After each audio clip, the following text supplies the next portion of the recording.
All right, all right. Welcome to the Toddcast Sports Podcast with your boy Simbawa and anybody Jr. Omar Williams and Denise Obi. How y'all doing today, this evening, this morning, afternoon, whatever time you're looking? How y'all doing? Doing good, man. Having a good Doing time. good, doing good, doing good. Knicks in five. Oh man, we ain't talking about that right now. No. Had to Trying to start put it that in there. off. Knicks in Knicks in five. five. Knicks Yeah, I in know, I five. know. Knicks in five. Y'all know how we do. We jump right in and get things started and popping. Um, Might as well go NBA Finals first. It's been a minute since we've been on, and New York Knicks have won the NBA Finals, beating the San Antonio Spurs 4-1. It might as well have been 4-0, Mhm. but let's be honest, and I'm gonna let you guys jump in. The New York Knicks is Denise Obi's team, so she is a New York Knicks fan, not a bandwagon fan. Not She's at a all. fan. Not All right, at she's a all. fan. So we can definitely vouch for that. But let's look at how this all kind of came to be. Um, it easily could have gone the other way. It could have easily been the Spurs winning 4-1, as opposed to the Knicks winning 4-1. I'm going to say why, and then let you guys jump in. If we look at what all happened, the Spurs were up by double digits in every single game. Yes. Yep. Up by 12, up by 14, up by 13, up by 29, and up by 14. So if you look at the 2 games in San Antonio, they should have won both of those games, number one. Then you go to New York, you still won, and the Knicks win one. And technically, it should have been a 4-0 sweep by the Spurs, given the score of the games. That's a hot take. That's a hot Right. take, right? Hot take. Should have been 4-0 Spurs. And then you look at the 29-point game where they were up and the Knicks came back and won. Once that happened, I was like, it's over. I'm like, you can't recover from that. You just can't. Can't recover Right. from that. Yeah. So the one game they got, in my opinion, not the best ref game, but it certainly wasn't the worst either. And I think, too, from Mike Brown's standpoint, he was kind of arguing about the refereeing in the game.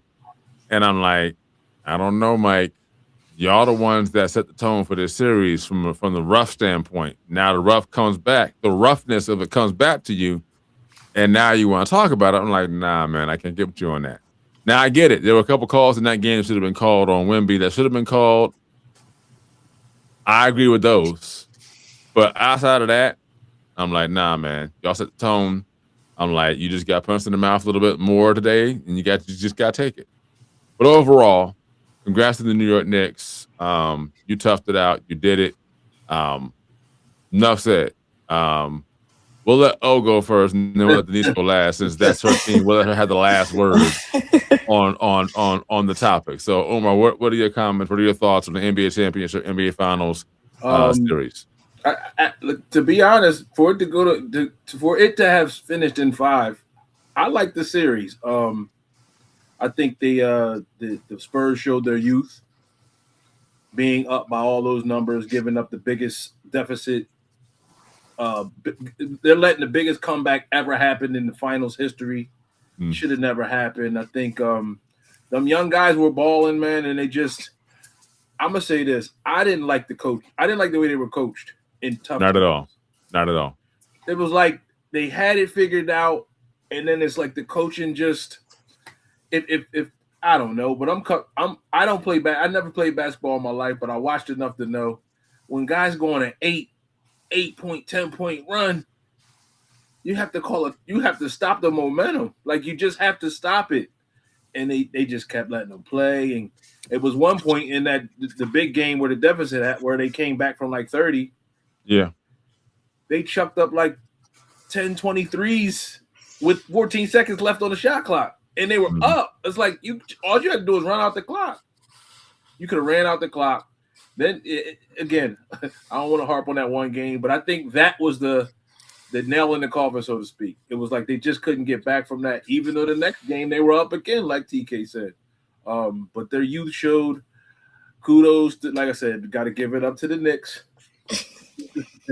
I think the Spurs, I don't want to take too much from the Knicks because they won. They won. They were gritty. I think, like I said before, Jalen Brunson is unstoppable. I think when he gets in his zone and he's playing that game where he's trying to draw fouls but making shots at the same time, I think he's almost impossible to stop. So give it up to them, but I do think you'll see the Spurs again. I think the coach needs to be fired. That's another hot take. He gotta go. Really? He gotta go. Okay. He gotta go. Okay. You can't give up. Add all the points. Let's, when Denise goes, I'm gonna try to get all the points. No, you get the points. I got the lead. You get the points, but I got the lead. So we'll let Denise go, and we'll come back to that. So yeah, that's my final take. The coach got to go, and Denise again. Kudos to you and your team. And you are not I'm gonna say it again. She's not a bandwagon, guys. If you've been following us since we started, she's let you know she's Knicks. But she's also an Eagles fan, so got to show her some love. All right. So before we get into things, I also got to say Brunson is actually an Eagles fan too, by the way. I have proof. There is a picture of him in an Eagles jersey. Okay. So I can double dip in case anyone wants to, call me and say, hey, just so y'all know, Giants or Bills or Jets, that was never in my future. So let's clear that up. Also, Brunson is my birthday twin, a year apart. So I got a shout out to him too. So it was just right that he, carried the team, carried the series. I was very excited for him. Very excited for my Knicks. It was felt like 100 years coming, but we finally did it. Definitely agree. There were some calls, I think, on both the Knicks and the Spurs that I was looking at these refs like, are they paying you extra to call this? Especially in Game 3.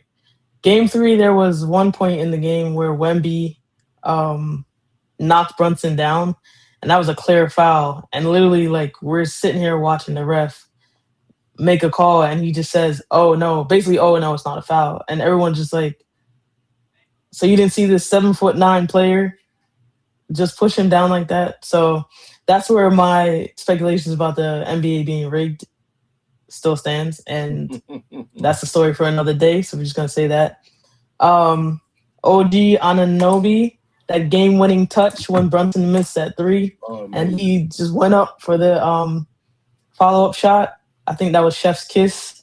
Sealed the game for me. Sealed the decision that him coming to the Knicks was a great decision. So I can't be mad at that. I'm going to keep it short and sweet. But 94 and 90, the Knicks parade is on Thursday. Sorry I can't be there, but I'll be there in spirit wearing my Knicks jersey or Knicks gear because I don't have a jersey yet. But other than that, it was a great game. So I'm going to keep it short and sweet because a lot went on, but happy for my Knicks. All right. Once again, we'll give it up for the New York Knicks. Congratulations, NBA Finals champions.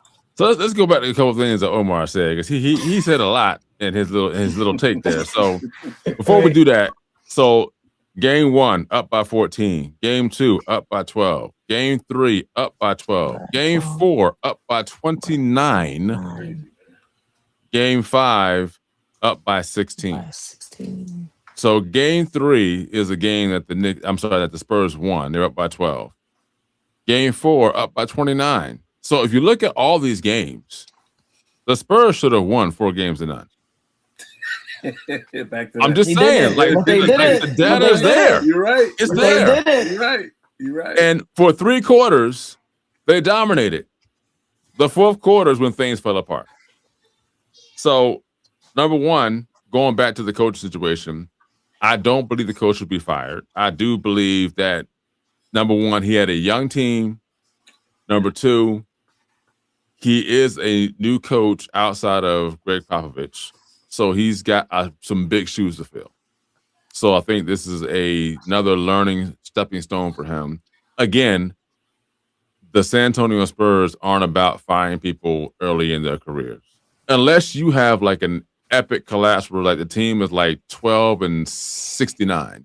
Yeah, you're probably going to get fired for 2 or 3 seasons straight, yeah, you're probably going to go. Not the case here. Now, this happens again next year, and they go to the NBA Finals. That could be a different story. Again, if a collapse like this happens. Now, if you end up going 7-game series, you lose the games you lose are by like 3 or 4 points. Okay, 7-game series, you battled out. You up by double digits and you still lose these games, yeah, you may have to go. This may not be the thing for you to do, at least not with this team. Getting back to Wemby and his shove on Brunson, clearly a foul. Wemby had some questionable non-foul calls in this series that I felt should have been called.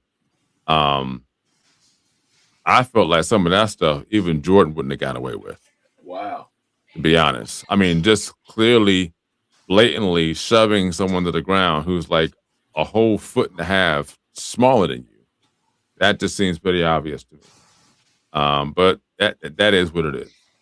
I get it too. There were some things that were happening to Wemby that weren't being called, but at the same time, when you're in the paint, you're boxing out and battling for a rebound. I mean, that happens. You know what I mean? So, plain and simple with Wemby, and this has been said across all sport networks, he's tall, he's lengthy, but you need to get in the weight room, bro. Yeah. That's what my mom said too. You should not be getting pushed around by guys who are 6'4", 6'5", 6'6". Nah. Period. They shouldn't even feel comfortable putting guys on you that small. He's just like, yeah, exactly. So you gotta get in the weight room, bro, and you gotta you don't have to bulk up. You just gotta get in the weight room and get yourself sturdy enough where people can't push you around. That simple. Other than that, I mean, the height and the wingspan speaks for itself. Last thing I'll say, and then you guys can kind of cover whatever you guys want to talk about after that concerning this. The Spurs will be back to the NBA Finals. They will win probably multiple NBA Finals with Wemby. I will say this though, there may be an issue if De'Aaron Fox does not fix his game, because there were a number of things that he did that he also did in Sacramento that he did with the Spurs in this series. Now, the series against OKC, he played well. Played great, right? This series, especially in Game 5, 0 for 4 in the fourth quarter, 0 points. But he also had 3 turnovers. And then the one where he got the ball went down, he stole it. Instead of just dribbling the ball out, he went for the layup and it got blocked. Right. No, the funny thing is that they showed this in AI video format, and they say this is what he should have done. And in the video format, he dribbles the ball to the 3-point line and time just runs out. And he goes I'm like, that right there is just, that's like basketball 1-on-1. You didn't have to go for the layup. Just dribble the ball back out. There's no one down there. Just dribble back out. No reason to shoot. And I'm like, they video AI this thing to show what he should have done. I'm like, dude, that's bad. That's bad. So any last thoughts on this? I mean, I gave some rebuttals to a few things and then also put some things in perspective. You got the points that you had. You said you want to talk about, like how many points were scored in the game? What was it you wanted to talk about? No. You when you went, I just wanted to add up. Add up the total. I got you. I got 59 points they gave up. I might be wrong.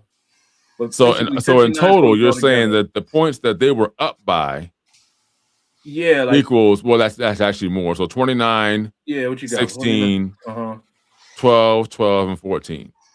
So 29, 16, that's 45. 12 plus that, 57. 14 after that, right? Yeah. So I mean, overall, almost 80 points. They were overall in all 5 games, they were up 80 points. They gave a game away. They gave a game of points away. That's almost a game. Yeah. Like a defensive game, 86, 95 points. Yeah. Right. But yeah, I'm gonna add this last thing. I'll be done. In OKC, De'Aaron Fox, you could count him for the veteran bucket. Mm-hmm. You couldn't count on him for the veteran. Like, he wasn't slowing nothing up. Like, you know how the veteran will stop the momentum of the other team. Yeah. he either gets to the foul line or he makes the right play to stop the momentum. De'Aaron Fox did that in OKC. For some reason, he got to this stage and almost forgot how to play. So that's my last take. I was just gonna say add this: if the Spurs so happen to have won the finals, definitely I don't think MVP should have gone to Wembyama. I think either Stephon Castle or Julian. I don't know if I'm saying this right. Champagne. Either one of those two, because those two, the whole game, the whole series, I think carried each game nonstop every night. Came out scoring points, actually getting rebounds, actually playing good defense, and following what they need to do. So that's my thought. But once again, Jalen Brunson, Josh Hart, OG, they all carried it. So I got you. I would easily almost say Harper could have been MVP too. Yeah, you're right. They kept taking him out the game though. Yeah. But again, I don't want to go down that. And you just reminded me, Omar. Yeah. So back to the coaching. Yeah. The substitution was horrible. Horrible substitution. You gotta go. You know, Wemby, it says that Wemby averaged 39.6 minutes a game for the NBA Finals. And if you look at it, it seems as though, like, when the fourth quarter came, he was tired. He had nothing left. Nothing left. And everything he did looked like everything was tired. His shooting was tired. His post-up was tired. His drive to the basket was tired. Nothing was really a set shot or a set make. It was all forced, right? And this is my opinion. Listen, I've never been an NBA coach, but I have coached basketball on a number of occasions. I played the game of basketball. I played high school. I played college. When it gets to the playoffs or it gets to a championship game, your top players should be in the game. But you also need to give your top players rest. Probably a more brief rest than long rest. Get them out the game, get their win together, get them back in. Like, you should be able to have guys that come in and can give you 2 strong minutes and get your guys back in the game, on multiple occasions. That did not happen for the San Antonio Spurs. The substitutions were happening as if it was a regular season game. Like, oh, Wemby's out for most of the third quarter. Why? Yeah. Or Wemby's playing all 3 quarters, and the fourth quarter comes, he might get a 2-minute break. But he probably needed to have multiple 2-minute breaks throughout the game to keep himself going and get breaks, as well as the other guys, right? So just a very poorly coached series. And again, I don't believe he needs to get fired. I do believe, though, that he needs to kind of look and see where his mistakes were. He's a young coach himself, so I think that he can learn from this. But again, hopefully this doesn't happen again the next time they get to the NBA Finals, because that would then be like no excuse. Like, you've been here before. You need to now learn from this, make some better decisions, things of that nature. Overall, a great series. They gave us a little bit. I think that we got a little bit of 90s basketball in the series this year. They let the guys play, let them battle, let them bang. I had no problem with that. Again, clearly fouls that should be called. I totally agree with that. But again, it wasn't flop city, or any of that nature. One more last thing that Omar said about Jalen Brunson, that he's like unstoppable. I disagree. I say this. Jalen Brunson, you can slow him down, but I don't believe he's unstoppable. And I say this. You may say, well, why? Well, he's left-handed. Push him right. Okay. Push him right. They did that. Yeah, they did that a couple they did times. that. But listen, he came back. No. If you look at any of his games, when you push him right, he still comes back to his left. He still came back left. Now, here's the thing, too. I know that there are different rules in the NBA when it comes to playing defense, and I get that. Also, too, outside of that, if you are allowing him to come back left, you're allowing him to come back to his strong hand to now put you in a position to do his fadeaway or his come in to back out, body you up shoot his fadeaway or do his little floater or whatever. So I get it. But I'm like this. When the rules are there, and this goes back to maybe Denise's point, where like the game being quote unquote rigged. When it's championship time, it's like may the best team win. Even if you're undermanned, like play the game to win, right? Jalen Brunson didn't have his best series against the Spurs. He had his best series against the first 2 series, right? Against the Spurs, it wasn't really his series. But like I said, when you have a player who's left-handed and you push them right, if both of their hands are legit, okay, you just got to play straight-up defense. But if you look at Jalen, and this is not a knock against Jalen Brunson, he is a great player. I don't think anyone saw this level of greatness in him, right? But if you push him right, you do slow him down. I would challenge anyone to go back and look at any of Jalen Brunson's games and see that anytime he went right, he eventually went back to his left, which is his strong hand. All I'm saying, I may be wrong, but I doubt it. That's all I got to say about that. We good? We good. All right.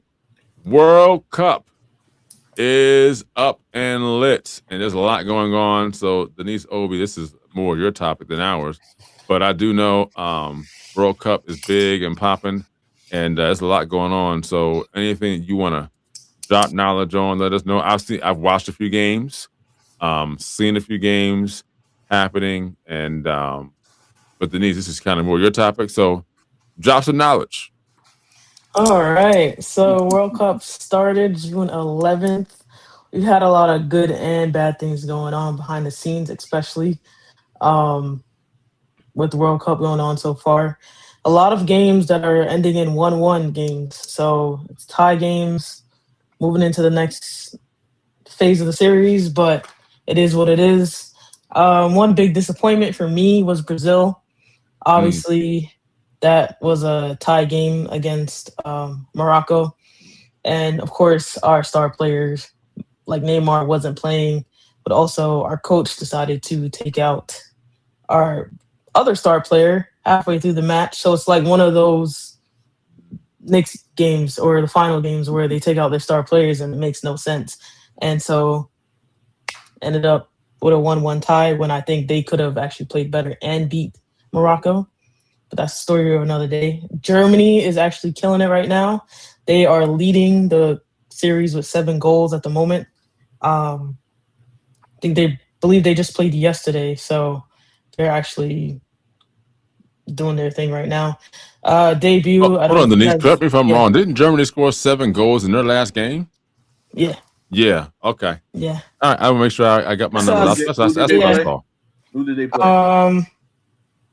I believe it was Curacao. Okay. Yeah, and it was 7-1. So that was like the biggest, obviously, I guess, action of the World Series so far was them beating Curacao 7 goals. Today, I don't know if you know who Kylian Mbappe is. I do. Star player for PSG, plays for France. Yeah, he did his debut today. France ended up beating Senegal 3-1. To me, this was not Mbappe's best game, but I mean, the series just started for him, so he has more time to develop. But this was not his best game. But they ended up beating Senegal 3-1. Shout out to Sadio Mane, star of Senegal right now. He did carry the team, so we'll see. Tonight, actually, I believe, going on.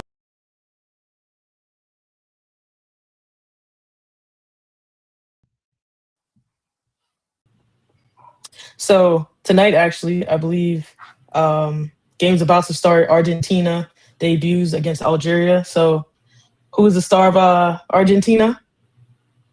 That's Messi. Yes, good job. Yeah, good. We know our go. sports. Good. So obviously, everybody's going to be tuning into that because everybody loves Messi.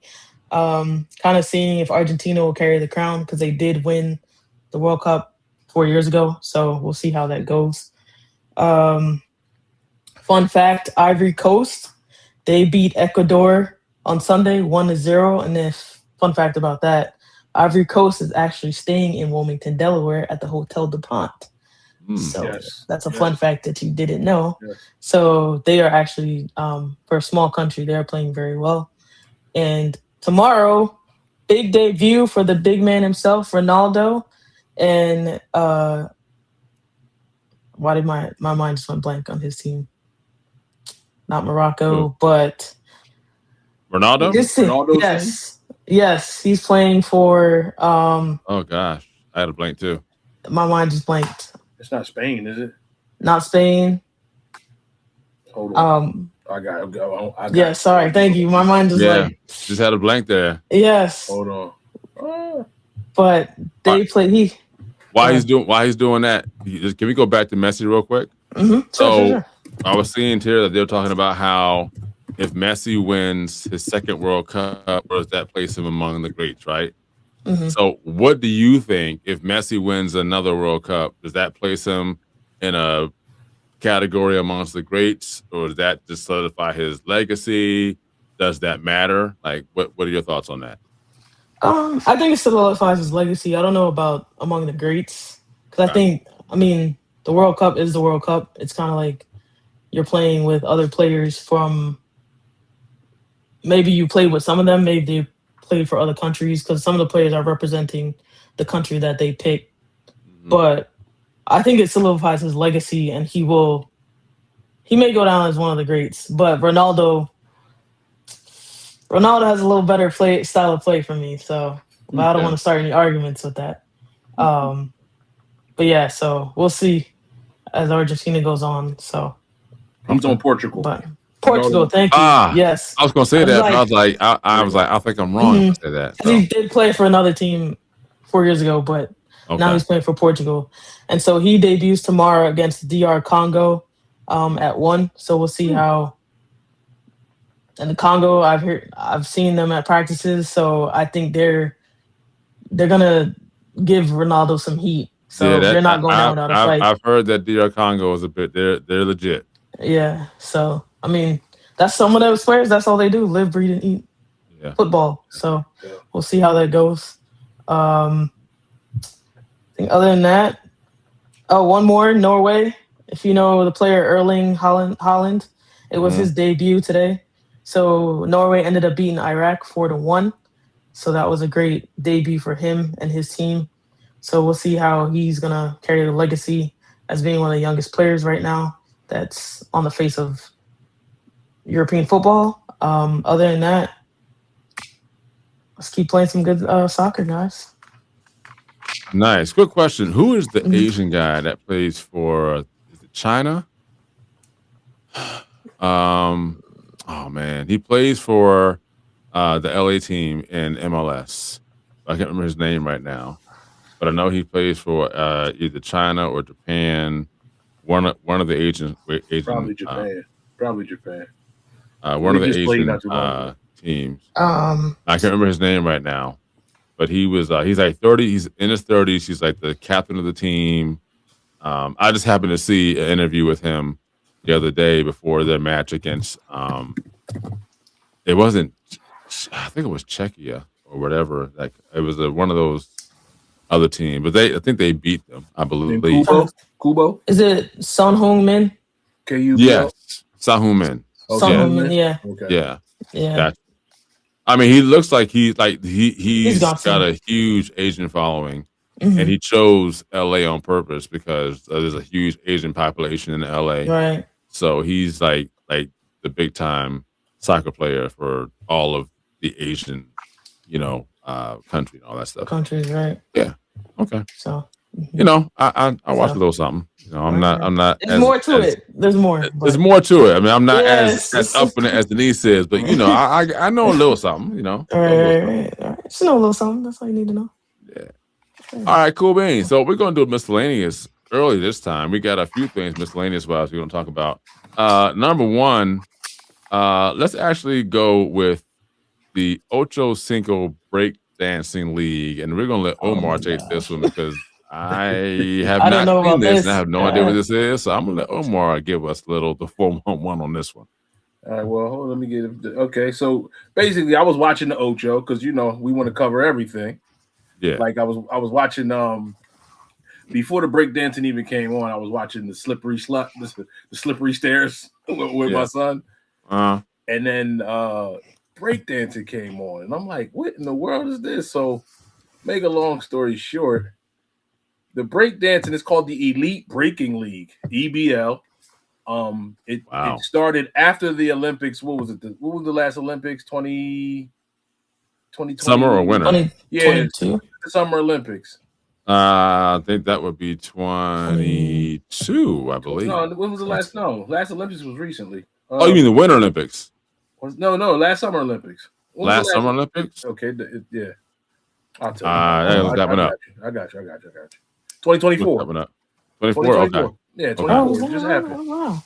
Okay. Yeah, so basically so the league starts after that, and just for another not a fun fact, maybe even a bad fun fact, but it's not coming back to the Olympics. They're not bringing it back.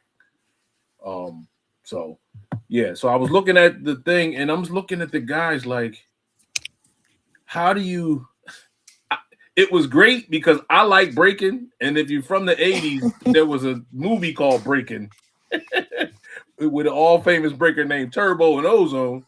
Again, I'm telling my age, but if you ever seen the movie, is when he was sweeping and then the broom and all that good stuff. But we're looking at it, and it actually had my family as a whole looking at it and laughing and talking about the guys doing the moves, and I'm trying to explain what they're looking at, not really knowing anything, but you could tell like there's two different type of breakers. There's the dancing breakers, and then there's the acrobatic guys who just do all the flipping around and the cartwheels and all that good stuff. But if you're ever looking at the Ocho and you see EBL, it's worth the watch. I think they would do a better job of explaining it if they explained what the criteria we're looking for. Right? Because if I'm just looking, I don't know that I'm looking for I don't know the criteria of how they're judging it. So it's like a real, you know what I'm saying? So this is what they do, judge it on. They judge it on creativity, difficulty, musicality. Now, you're a musician, TK. Musicality is what? And off the top of your head, what is musicality? The music choice and how you're dancing to the music. So like if there's like hits or licks in there, like are you hitting those moves on the beat, on the downbeat, stuff like that? Yeah, got it. And so in execution, so that's the criteria they judge it on. Like I said, it entertained my family for the first 30 minutes, and then it even had me breaking. So I got up to show my moves. But if you ever watching the Ocho, we talk about the Ocho every now and again on here. Right. The EBL, Elite Breaking League, it's called, and they're trying to make it happen. I don't know how long it has, but let's support it. EBL, Elite Breaking League. I'll check it out. Yeah, check it out, man. I'll check it out. It's yeah. It's funny to me. It actually was funny. Like it was it was entertaining in like a funny way. Yeah. Yeah. So okay. Cool. Yeah. Venus and Serena are making a comeback and doubles play, I believe. Is that correct? Wimbledon. In Wimbledon. And if I'm not mistaken, I believe Serena has already played a match already. And I have to be honest, I wasn't really moved by this. I actually was kind of scared. Like, I'm like, are they going to get hurt doing this? You know, because this is a very body compacted sport where you're moving your body in certain ways. And at the age of 40 plus, that's a big undertaking. So I didn't see the match that Serena played in, but I'm guessing that this Venus and Serena match is going to be likely highly watched. And I guess they feel as though either they have a chance to win this thing or this is being done to help the publicity of Wimbledon. I don't know. So I don't have any information that tells me that, but it just seems a bit odd that they just come back because Venus had been out of it for a while anyway. Serena was still playing. So I don't know how I feel about it, but I mean, they come in here and they do great and it's great for the game. Great. I just don't want to see anybody get hurt. Right.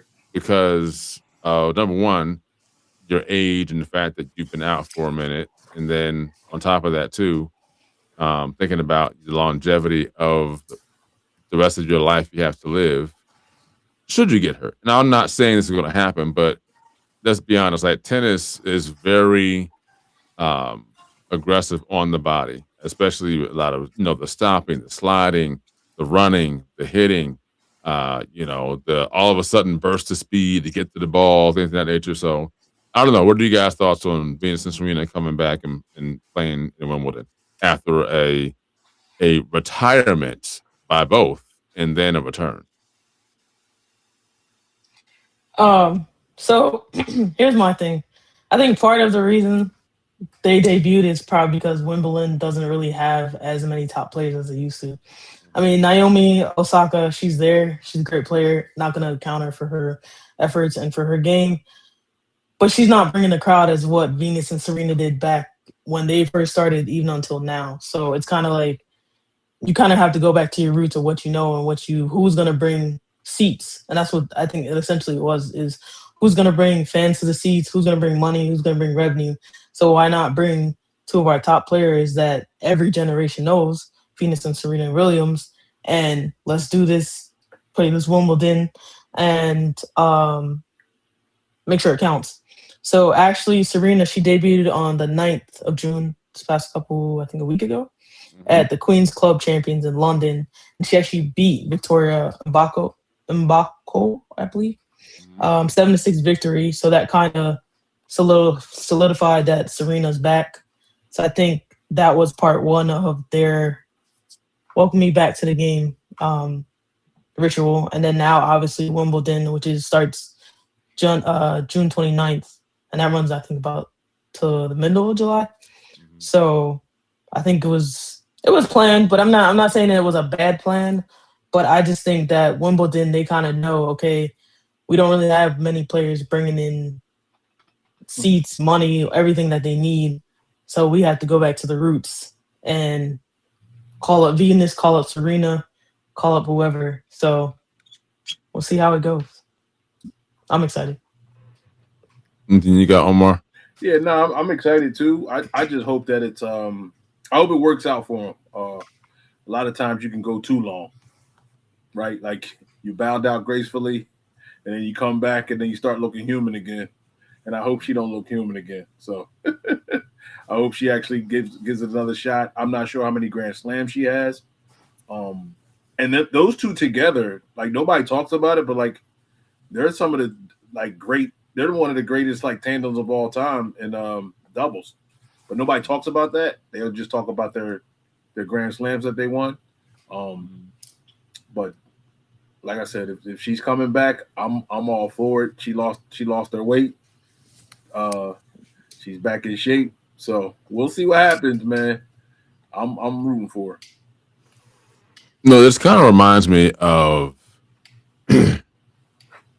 Rest his soul, but Hulk Hogan in WWF. Like Vince McMahon kept asking him to come back. And the more he came back, you could kind of see that, okay, this is not Hulk Hogan that we're used to. Though he still could perform, but the level of performance, the high performance level was not there.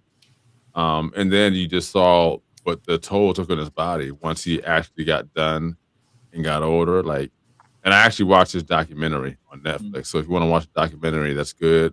Watch Hulk Hogan. It's a documentary on Netflix. It's very, very good, very insightful. And to a degree, it's actually kind of sad too.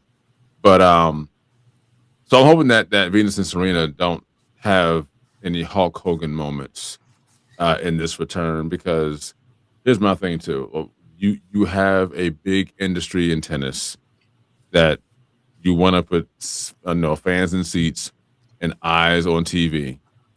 And to a large degree, while you have your former players who played the game, did the game right, and did what they could for your organization and for themselves, because tennis is an individual sport, right? So there's no team. It's just, hey, this is me, doing what I love to do, what I'm good at, getting paid to do it. Also knowing that I work for an organization that's also putting me out there on Front Street as well. But when people have retired and moved on, it's like, this is my strong opinion. It is not my responsibility to come back and save the organization unless I'm behind the scenes. But to put me back out there on Front Street after a certain age or I've retired, and it's like, yeah, I mean, it just seems to me that that then becomes, hey, at all risk, let's get you back out there to help get things going again. It's like, well, if something happens to me, then what? Like, am I being taken care of? You know, it's my future with my family that's kind of, you know, at stake here. And so this is me looking at it from the side of it of the person who has the life to live afterwards. And again, this is also Venus and Serena's own decision. Like, no one, I don't believe, forced them to do it. And maybe they said, hey, out of the kindness of our own heart, hey, let's help send this out and do this. And so again, if the decision was theirs and they weren't quote unquote forced to do it, which I don't believe they were, and I could be wrong, but I don't know. I just feel as though, I don't know. I just don't want it to be one of those things where now there's the injury that happens, and now that your body is older, this injury now affects you for the rest of your life in one way or another. So that's just me. Any other comments or concerns, questions about that? No? Just to add, so she has 39. She won 39 total Grand Slams. Serena, 23 in women's singles, 14 in women's doubles, and 2 in mixed doubles. So that's history. Amazing. I mean, she's done her just due. No, she's done it. She's one of the greatest, male or female, greatest of all time. Yeah. So, alrighty, last topic in our miscellaneous category, which we got a few today. Taylor Swift was at the New York Knicks game for a championship. You know, listen, if you've watched our podcast, there are just some topics we just don't necessarily want to or like to cover. But this one here, actually, I wanted to actually talk about this because I wanted to show the people who don't know the significance of the name Taylor Swift, not the person per se, but the name. And then also to show, like, just kind of what all this kind of entails. So the seat she sat in at the Knicks game championship went for sale. Okay. Now, we're not getting to the nitty gritty of why she was there or why we think she was there. You can kind of put 2 and 2 together if you want to. If you've been watching, you kind of have an idea of why she was there. It wasn't really about the next game. It was about some other things that are in the works for her. Now, she might have come to the game. She probably wouldn't have sat where she sat, though. She probably was sat somewhere else. But, you know, publicity plays a big role in these things, right? So her seat was sold as she sat in from game 3, right? Which is the game that the Spurs won. I'm sorry, it's not. No, this is the Knicks Cavs series. I'm sorry, Knicks Cavs. This is what it was. And so I did a bit of research and found that her seat is not the first seat to be sold in MSG. And I said, oh, that's interesting. But the thing is, the price at which her seat was sold is the thing. So it looks like Ben Stiller, his game 4 seat, the final price was $732 for his seat. Sham, this is people who came to games during this series, right? And so let me read the article real quick, just so you guys can see. So it says the Cleveland Cavaliers and memorabilia company The Realist auctioned off the courtside chairs from Eastern Conference Finals games 3 and 4 against the New York Knicks at Rocket Arena. So this is at Rocket Arena, not MSG. Okay. Timothy Chalamet, Taylor Swift, Travis Kelce, Kylie Jenner, Ben Stiller, and Machine Gun Kelly sat in. The chair used by Swift sold for the highest price considerable by margin. So Machine Gun Kelly, his seat sold for $635. Ben Stiller's seat, $732. Chalamet's seat, $1,202. Kelsey seat, $1,405. Kylie Jenner seat, $1,505. Taylor Swift seat, $7,000. Oh Lord. Oh Lord.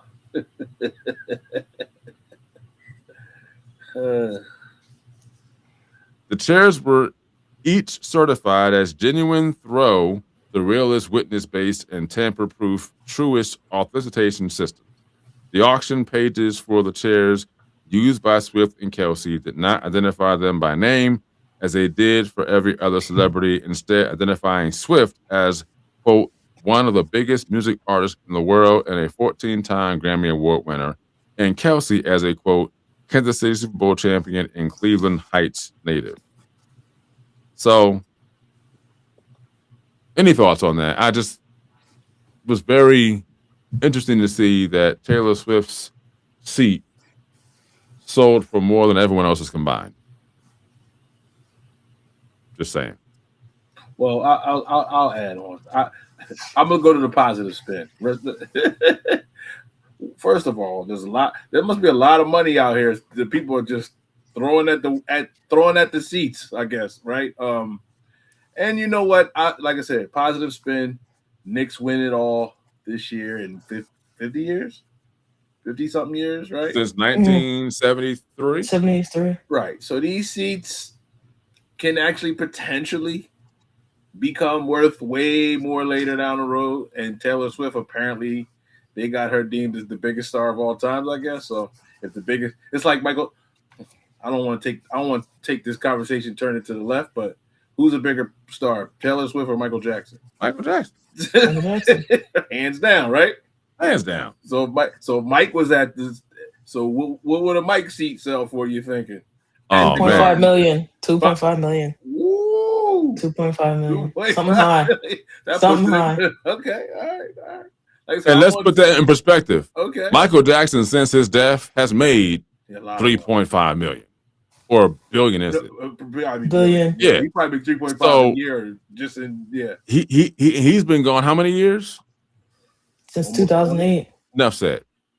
Like I said, I didn't want to turn it. I didn't want to make a turn, but no, you can turn it. I make a turn. So yeah. So Taylor Swift for 7,000. I would love to play a game, but it's our last topic, and I would like to say, who do y'all think seats would be higher? That's famous now. Than I her? think right now. Yeah, than her. Beyonce. Right? Kim Kardashian. Beyonce. Nah. Oh, you named her. I think Beyonce would get close, but I think right now, I think Taylor Swift may have an edge over Beyonce right now. I think so too. Now, Beyonce's may sell high. I don't know if it'll sell as high as Taylor Swift's right now. I don't think so either. I think 5 years ago, yeah. Now I'm like, I don't think so. I don't think there's anyone. I mean, now this is a toss up. But I don't know. I think Dwayne Johnson might come close to Taylor Swift.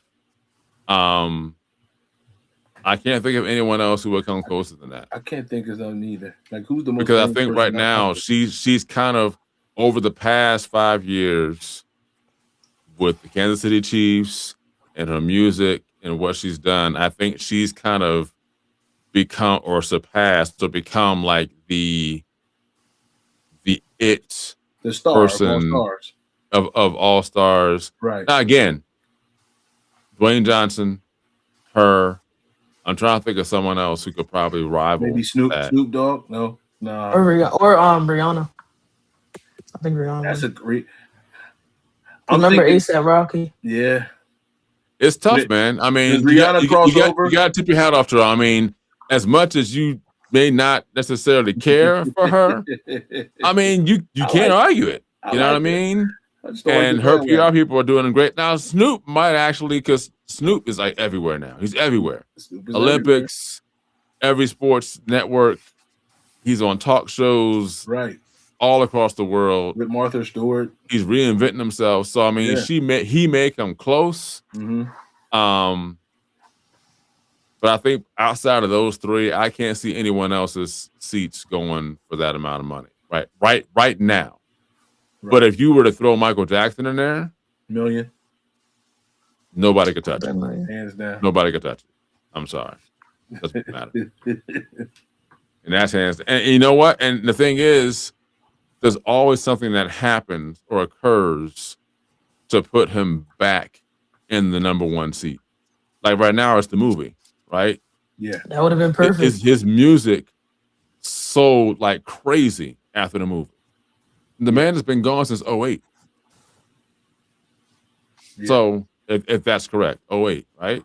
So you're talking about almost 20 years later, movie comes out and his albums and music skyrocket on stream. 2009. 2009. Okay. Now, is it possible that could happen to Taylor Swift when her time is up? It's possible. Will she ever surpass Michael? I don't believe so. That'll never be duplicated again. Ever. So that's impossible. Overall, hey, a good topic to talk about just to kind of get the conversation going. I mean, listen, if you had to think that hard to see if anyone could surpass her in that means she got the spot. At this point in time, she got the spot. I mean, you got to give it to her. You might be right, Denise. You might be right. You want to know why I say Beyonce? Why is that? Because all Beyonce Louis has to do is say, "Hey, I'm doing another Cowboy Carter 2 tour." And you know where she gonna announce it? Sitting right in that seat at the Knicks game. That's all she has to do, and boom. And somebody wants to buy that seat. Somebody wants to buy that seat. That does matter. That matters. That's how I see it. Okay. Yeah, that's how I see it. But this ain't Texas. And Taylor Swift. The reason she's getting more publicity like this is not only because of Travis Kelce, but because she's at the games more. So now that's drawing in the younger crowd into following her and what she's doing, rather than if she wasn't NFL or anything like that, she wouldn't be as big as she is. Well, you know what? I mean, oh wow, that's a good. I never. Okay, hold on, TK. Yeah. No, go ahead. You think the NFL thing added to her stardom? Yes. Because then it brought in like those. I thought it was the other way. I thought she gave some I thought she gave the NFL a little boost, but maybe I'm wrong. Okay. She did. She did, but also it helped her too. Okay. Because now I think she's getting more publicity in other arenas and other venues. Okay, right. And so now she's placing herself because she was sitting at one of the games she was at. She was sitting next to Mariska Hargitay, the main character off of Law and Order SVU. Okay. That was all a publicity stunt because she knew Mariska, Jalen Brunson's a big fan of Mariska. Obviously, going to show her on the Globotron. So she's sitting right next to her. Oh, we have another star in the building. Got it. That was all publicity stunt. Yeah. Well, listen, I'm a person that we can all talk about if, ands, or buts, but when it happens, it is what it is. You know what I mean? Wedding venue. So, you got to give the PR people their props. Yes, you do. And you got to team and take it on the chin and say, hey, man, like they know what they're doing and it is what it is, Now, this is it. Now, here's the thing, too, and I'll throw this little last nugget in. Beyonce can do her little thing and say, I'm having another tour. Taylor can do her little thing and sit next to her. I'm like, if Michael Jackson breathed on a sidewalk, that sidewalk would go for $500,000. It didn't matter what he did. It's like Michael Jackson was there at 1 a.m. and nobody was out here but him, and he breathed on the sidewalk. It's going to sell. So you're looking at levels. It's like there's Mike, and then there's everybody else. Whoever's there, whoever's second or whatever, like they're way down here. Yeah, it ain't that cool. You know what I mean? And so, but we're talking about now. And like I said, when it's that hard to think of who else would sell like that, that talks about where she is in this realm of stratosphere. So, and again, you got to tip your hat off to the PR people and the fact that she's making things happen. So as much as you may not necessarily want to like it or like her, is what it is. So Anyway, nothing else to talk about today. That is our show. We will see you guys. Actually, I believe it's going to be next month. We got some summertime coming up, so we'll do something in July for you guys, and come back and do another show. By that time, I don't know, World Cup.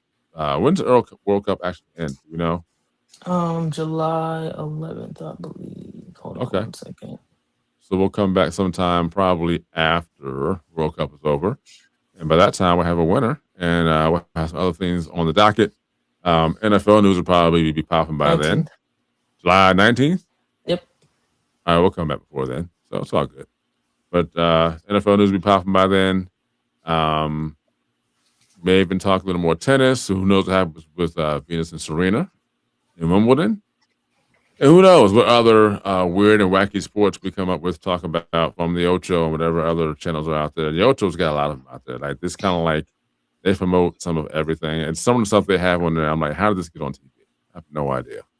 But somebody's put money to it. So that would be ESPN. So they're doing it.